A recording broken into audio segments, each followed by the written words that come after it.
abonné leen fii ci Salam TV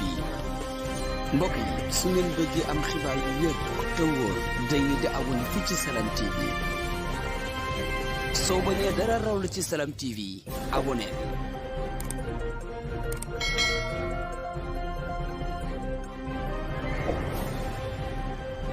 waaw. damay force ma dem rek. nga bital ñu ko moom. waa koñ ba. sant yàlla sant sama waa koñ bu baax. léegi foo jëm nag kan nga soxla.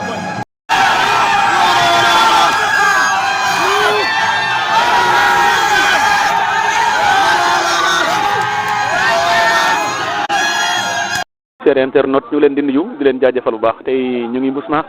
ci bésu patron Mbousnakh production Ousseynou tey xam ngeen ne mooy bés bu mag bi nga xamante ne amal na ko ci atum 2022 di mariage nga xamante ne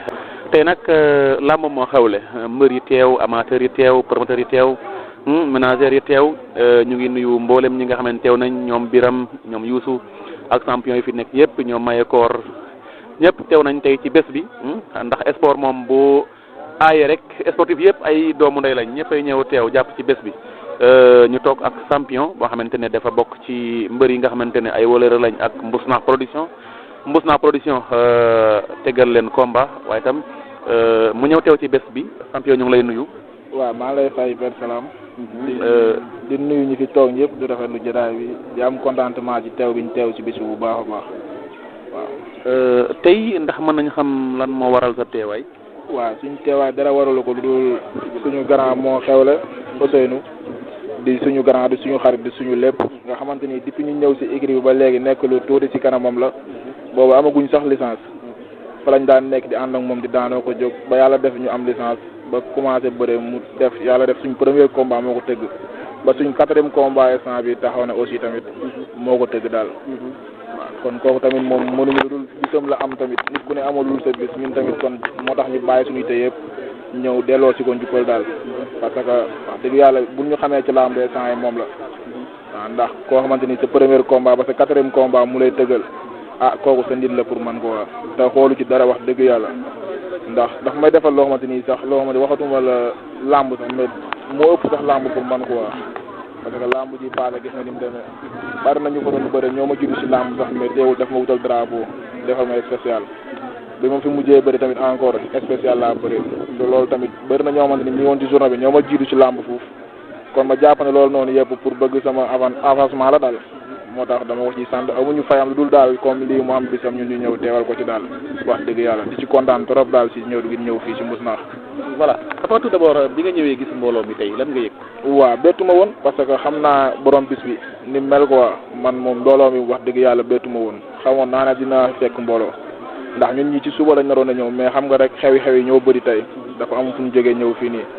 mais dama ne moom bisu Ousseynou moom ak nu mu mën di demee bu doon minuit sax dinaa ko ñëw Mbousnakh moom ndax c'est la première fois maa ngi soog a ñëw Mbousnakh nii te Ousseynou moo ma fi indi wax dëgg yàlla di ko ñaanal rek bis bi rek lim ciy séntu yàlla na ko suñu borom defal mook soxnaam yàlla jubale leen may leen njaboot gu barke defal leen sëy bu barke daal loolu lañ koy ñaanal dëgg yàlla ndax borom baax la daal moom. dara jomb ko tey nga ñëw fekk ci acteur lamb yi. mbër yaa ngi fii ñoom Mayekoor ñoom George Bush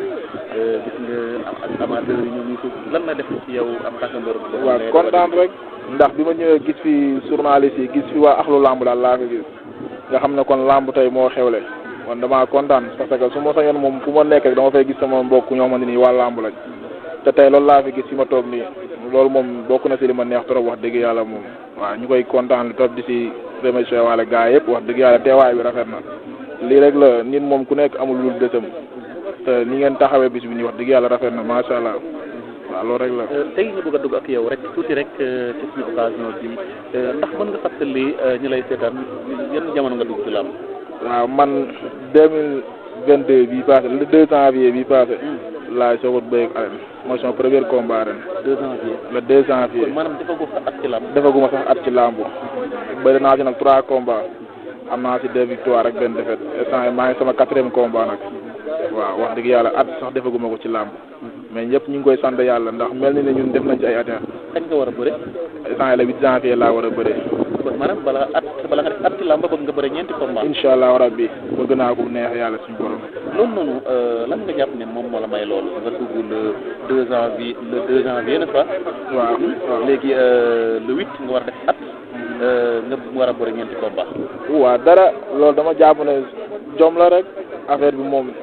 ñun ay xale yu ndaw lañ mais teewul dañu am jom rek ndax lamb ji moom fii moom promoteur yi moom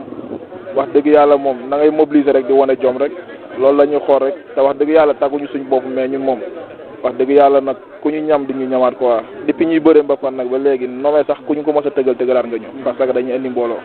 yàlla dimbali nañu ba suñ jógee moom wax dëgg yàlla moom am nañ mbooloo bu ñuy topp moom ñu ngi sant yàlla bu baax nag mbooloo boobu laa bëgg a ñëw ndax damay faral di dégg promoteur dafay wax sax ne yow bokk nga ci mbër yi koy gën a jàppale ci bés bi da ngay jaay ay bloc yu bëri lan mooy sa secret ak sa waa dëkk lu xew dara wàcce sa bopp rek maata ñëpp ku ci am sa bis nga bokk ko ak moom mel ni sa bis la rek waaw koo ci romb jox ko cër bi nga moom amul xale amul mag man suñ dëkk sama fa fekkee xale yi sax laay àndal samay morom c'est rare ma toog ñoom man awuma morom man ñëpp laa mën a nekkal te loolu pour man ku ci xew la tamit nga dagg sa yitte yëpp demal ko rek koo romb jox ko li ko moom parce que tamit mbër mënul fay supporter am parce que supporter bi jël biyam jënd ti sa dem stade loolu risque la parce que dem stade risque gënu koo mag ki li dagg léppam nag demal la stade kooku tamit wax dëgg yàlla waroo ko mën a jaay dara loo xamante ni saf na ko lu dul bu amee bisam tamit nga yëg ko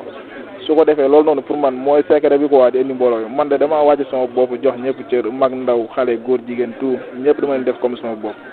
wax dëgg yàlla ma ciy sant yàlla nag avancement rek laa ci gisuma ci arrière. kan nga war a bëreel.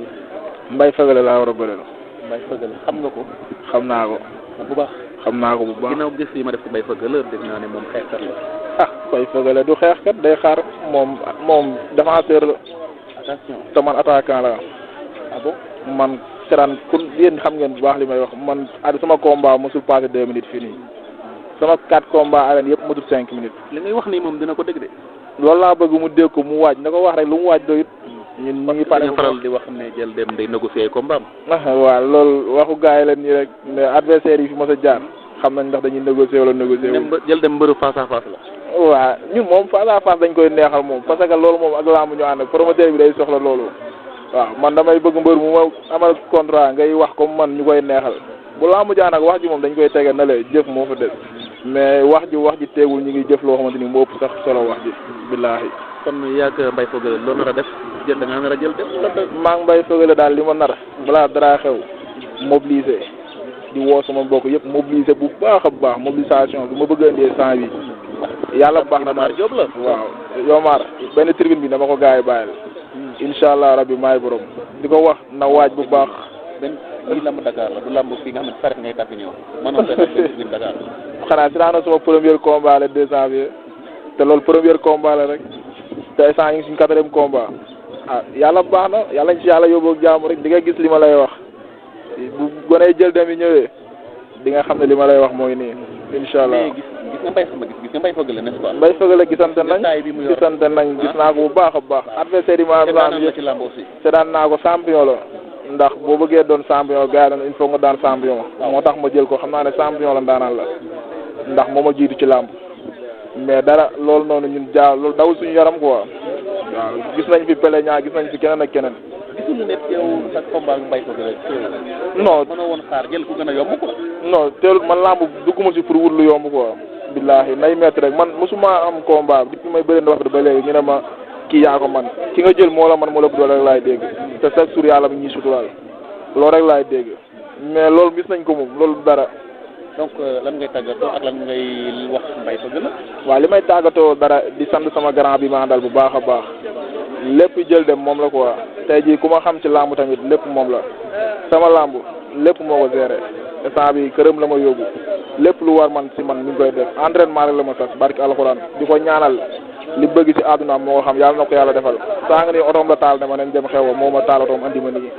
Dame Fall borom Gandiol aw ma fayam di sant tamit waa Gandiol bu baax a baax a baax waa den wax gis nañ taxawaay bi mais Dame moom dama koy ñaanal yàlla na ko yàlla suñu borom lafal cat daal parce que ñàkkuma dara ci làmb man li mbëri mag yi da am barki alxuraan am naa ko fi mbëri mag di dem laay dem